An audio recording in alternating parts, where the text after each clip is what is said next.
এই যে সাংবাদিক বন্ধুরা ক্যামেরা নিয়ে বসে আছে, এর প্রতি আমার কোনো বিক্ষোভ নাই, কিন্তু এক মুহূর্তের জন্যও কোনো আগ্রহ নাই। আল্লাহ যদি আমাকে রহম করে তাহলে কোনো ক্যামেরা লাগবে না। আল্লাহর ক্যামেরার উপরে কোনো ক্যামেরা নাই। আমি চাই বঙ্গবন্ধুর প্রতি আল্লাহর দয়া ছিল বলেই আপামর জনসাধারণকে তিনি একত্র করতে পেরেছিলেন।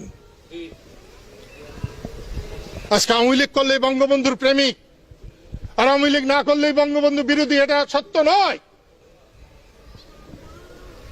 বঙ্গবন্ধু আজকে আওয়ামী লীগের কেউ না। বঙ্গবন্ধু বাংলাদেশের পিতা। বাংলাদেশে যারা বাস করবে বঙ্গবন্ধুকে পিতার আসনে তাদের গ্রহণ করতে হবে, না হলে তাদেরকে সত্যিকারের সন্তান বলবেন।